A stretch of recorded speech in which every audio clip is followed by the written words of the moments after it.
We are Let Women Speak Locals, and we've organised this, and I want to encourage women everywhere.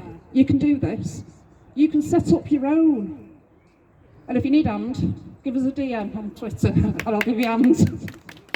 Is there anybody else who would like to speak? Come on over, sweet pig.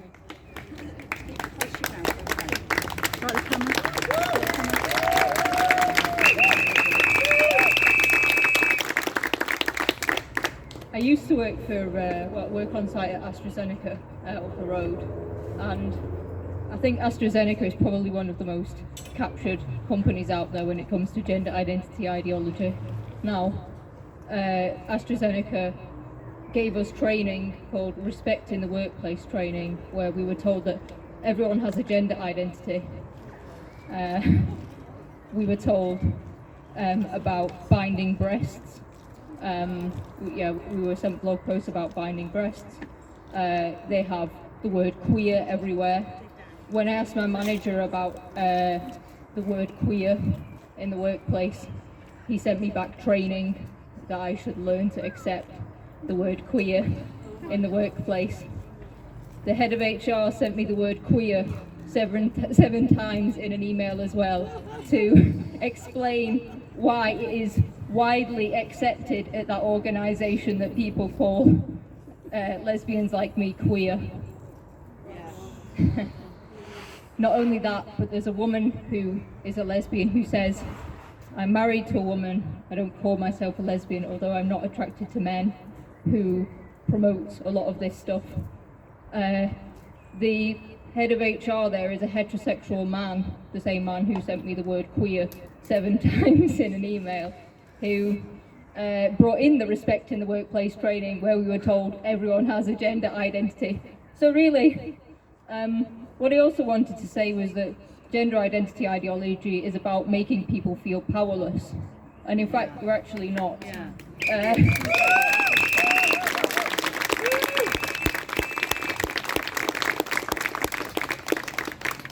AstraZeneca has come out of Stonewall. Who knows if it had something to do with me or not? Who knows?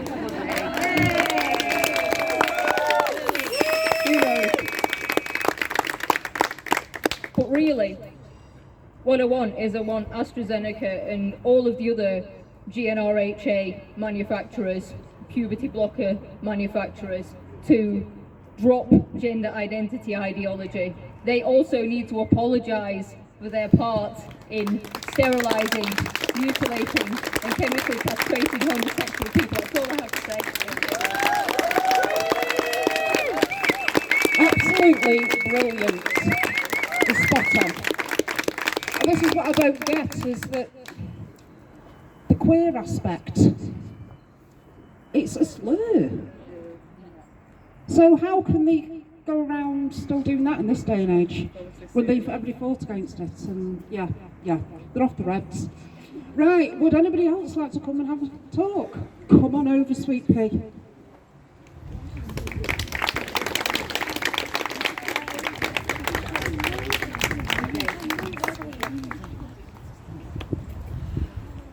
Hello everyone, my name is Alison and I'm from Shrewsbury Women. We've got quite a contingent of us around that's come to this meeting today.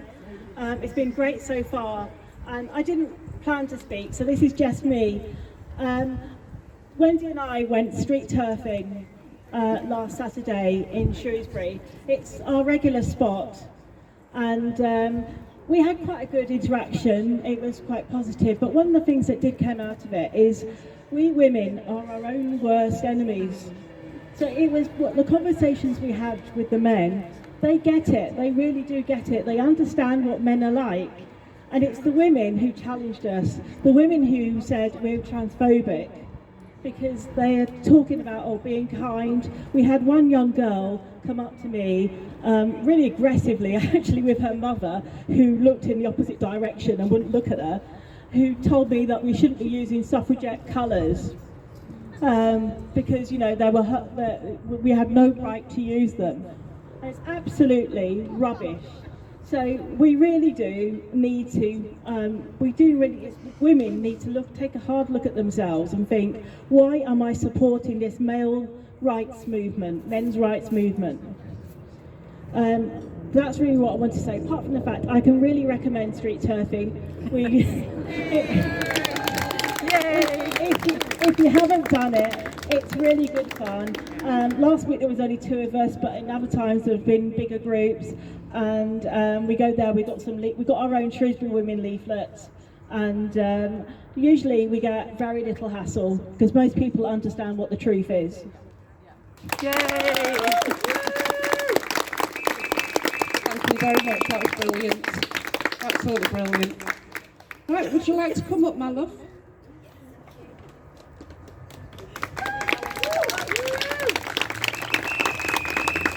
Hi, I'm Michelle. This is my first Let Women Speak. Thanks for having me. Yay. I wrote this as a post to go on a forum, which is fairly free, but it's not completely free. But it was deleted, so I thought the one place I can say it is here. So I want to be able to discriminate, if that's even the right word. Someone, adults, pretending to be opposite sex, it's not just delusional or disturbed, or as one of my grandmothers might have put it, they're most affected. My gut would tell me that there is something off, and I might not be always able to place a finger on just why that is, but that feeling would be there. My perception of any of the above identified people would make me wary. By perception, I mean an active process involving the organisation, translation and reconstruction of sensory information by the brain, involving my gut, risk assessing honed by evolution, my experiences and my knowledge to date. Given the behaviour of many people who claim to be trans, I am surely right to be wary. Someone on X a while ago mentioned a book about serial killers. I forgot to make a note of the title and the author, but a hefty chunk of those serial killers in the book were noted to be men who were transvestites. Some were, when they were boys, they were put in dresses by their mothers. Now that does not mean that all men who claim to be women are serial killers, or that boys whose mothers have transed them will grow up to be serial killers.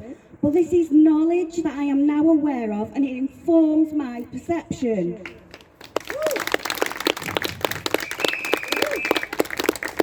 Likewise, I saw a tweet by someone who said that they worked in law enforcement and they spent 2 years in sex crimes. She said something like, during her experience of investigating child abuse images, around 50% of the men also had pictures of themselves cross-dressing, or pictures of other men cross-dressing. Another person, law enforcement, responded to say they had experienced similar. Again, that is now something that I'm aware of, and it, coupled with the pieces in Redux, informs my perception.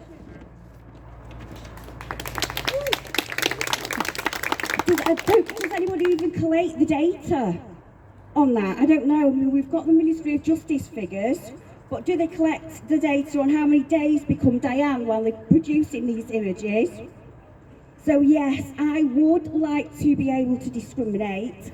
Why should people claiming a made-up gender identity feelings trump mine? And I might describe someone as weird, when what I mean is that something is a bit off. And that off might be something that I might not be able to put my finger on, or that off might be glaringly obvious. But how can I differentiate between the distressed young people who have been sucked into this cult or who need help and the narcissist who wants to and will cause trouble and AGPs? If I want to trust my gut to protect myself or others, then that means that I might have to discriminate against people. That might be right, it might be wrong, that's my thinking, but I need to make that call. It needs to be my decision, and the GRA needs to go. And one more thing, and I know this might cause offence. People don't say things because they're worried about causing offence. Like, some awful things have happened to children, and professionals brushed it under the carpet because they were afraid of causing offence. Was it, someone might here will be able to correct me, but was it In Time to Think which highlighted that the children presenting to the Tavistock were about 10 times more likely to have a parent who was a sex offender? Is it Time to Think? Yeah. Okay. So every professional who comes across a child that presents as trans, or the parents present them as trans, whether that's in schools, forest schools, to sports coaches, doctors, nurses, or other allied healthcare professionals, or the local authority, they should be making a safeguarding referral. If any other group of children were deemed to be at such a high risk of abuse, something would be done. But safeguarding in these cases is not happening because of the special cloak of trans. Well done.